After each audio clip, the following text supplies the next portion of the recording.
जिसके लिए मैं पूरे जनपद वासियों की तरफ से माननीय मुख्यमंत्री जी को धन्यवाद देना चाहती हूँ, क्योंकि जनपद जौनपुर में एक बड़ी विकराल समस्या थी और पिछले कई सालों से मैं देख रही थी, जब भी कोई अधिकारी आता था तो उसको लेकर के तमाम खींचतान हुआ करती थी। कभी किसी का नक्शा पास होने से रोक दिया जाता था, किसी के मकान गिराने की नोटिस हो जाती थी। मतलब इस तरह से एक प्रकार से बहुत भय व्याप्त था। आपने देखा होगा जेसी चौराहे से लेकर के लाइन बाज़ार से चांदमारी होते हुए जितने भी हमारे प्रमुख स्थान थे, सब में जो बिल्डिंगें बनी थी वो सब गिराने के कगार पर थी कि गिर जाएंगी। एक दिन मैं जौनपुर किसी काम से आई थी तो जनपद जौनपुर के कुछ लोग जो पीड़ित थे, वो लोगों ने हमको फ़ोन किया कि मैडम दीदी मुझे आपसे मिलना है। तो मैंने कहा भैया आप आ जाओ, मैं फलाने तारीख को घर पे रहूँगी। वो लोग मेरे घर पे गए तो उन लोगों ने मुझे एक पत्थर दिया और उस पत्थर को देखते मेरे बात समझ में आ गई कि आपको ध्यान में होगा कुछ समय पहले, जब इसके पहले के पहले वाले सिटी मजिस्ट्रेट साहब थे तो बड़ा ये हुआ कि कल गिर जाएगा। तो मैं मौके पे गई थी, मौके पर जा कर के मैंने रोका था कि नहीं आप मौका दीजिए, इसमें बात हुई, कोई गिरावट गिरेगा नहीं।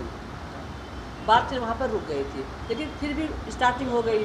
तो फिर वो लोग मेरे घर पे गए, मुझे पत्थर दिया और ये भाग्य मैं समझती हूँ कि उसी दिन उसके अगले दिन शाम को 5 बजे हमारी सीएम साहब से मुलाकात थी और संजोग से मैं, मेरा पूरा परिवार, मेरे पोता पोती सब लोग हम लोग मुख्यमंत्री साहब से मिलने गए थे। उसे मन था मिलने का।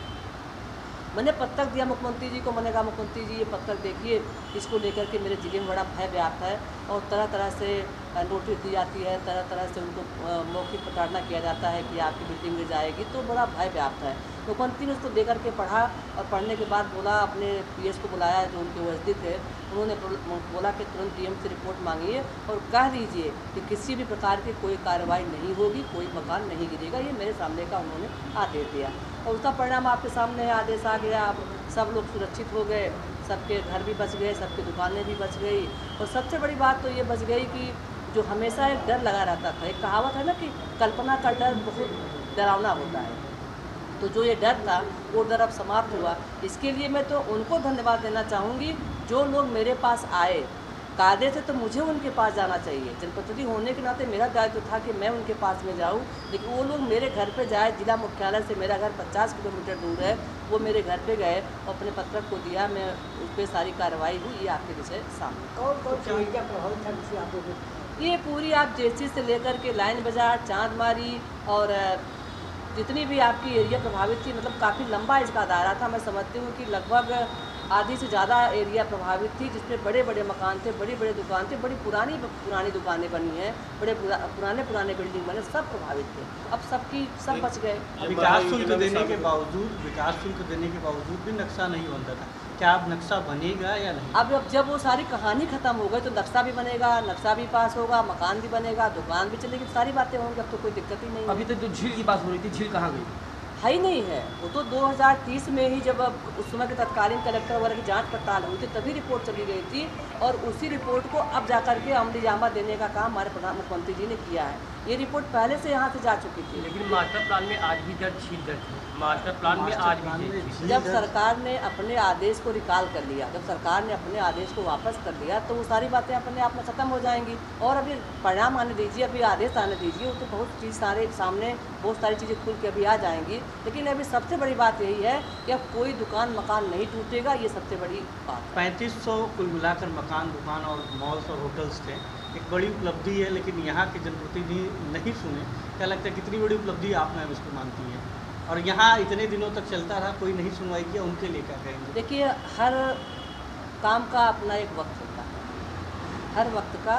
हर काम का अपना एक वक्त होता है। हो सकता है उसका वक्त अभी आया हो। हम ऐसा नहीं कर सकते कि किसी ने प्रयास नहीं किया। गिरीश यादव जी ने भी प्रयास किया होगा, ज़रूर किए होंगे, नगर विकास मंत्री रहे और मेरी जानकारी में उन्होंने अच्छा प्रयास भी किया था। लेकिन होता है ना, कभी कभी जस्ट किसी को मिल जाता है। मैं तो यही कहूँगी कि उसका वक्त पूरा हो गया और जनता की बातों में बड़ा दम था। सरकार ने उसको संज्ञान में लिया, संज्ञान में लेते उस पर आदेश जारी कर दिया। मैं तो यही कहूँगी कि समय सबसे बड़ा बलवान होता है, समय के हिसाब से सब काम अपने आप में हो जाता है। अब प्रक्रिया शुरू होगी, अभी तो बहुत लंबी प्रक्रिया थी। पता है 200-300 मकान, 200-300 दुकान, इतने सारे लोग प्रभावित थे, तो बहुत बड़ा काम था ना।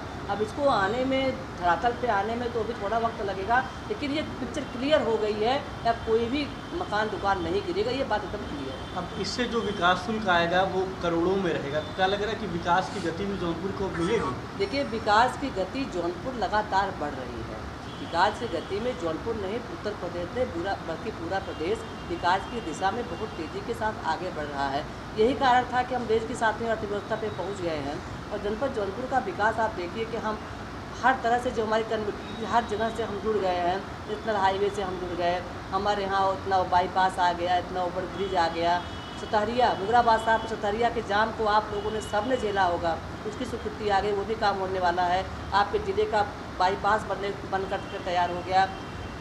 आप देखिए जो गोमती नदी है उसके किनारे पर अभी हम उस दिन यात्रा निकले थे, हम लोग गए थे, कितना सुंदर लग रहा है कि नहीं अच्छा शहर है। तो जौनपुर की गति में विकास की गति में और बढ़ावा मिलेगा, ये तो मैं कह सकती हूँ। ये अब जो अधिकारी उत्पीड़न कर रहे थे बार बार, तो अब उस पर विराम लग जाएगा? देखिए अधिकारी उत्पीड़न हमारे सामने या जनप्रतिनिधि के सामने या जनता के सामने उत्पीड़न करने का किसी अधिकारी को कोई राइट नहीं है। आप अपने कानून से चलिए, अगर आपको सरकार ने कोई आदेश दिया है तो उस आदेश का क्रियान्वयन आप करिए, लेकिन उत्पीड़न करने का अधिकार किसी को नहीं है। न तभी उत्पीड़न करने दे रहे थे हम लोग, न अब भी करने देंगे और न कोई उत्पीड़न करेगा। योगी सरकार में कोई अधिकारी उत्पीड़न करे ये संभव नहीं है।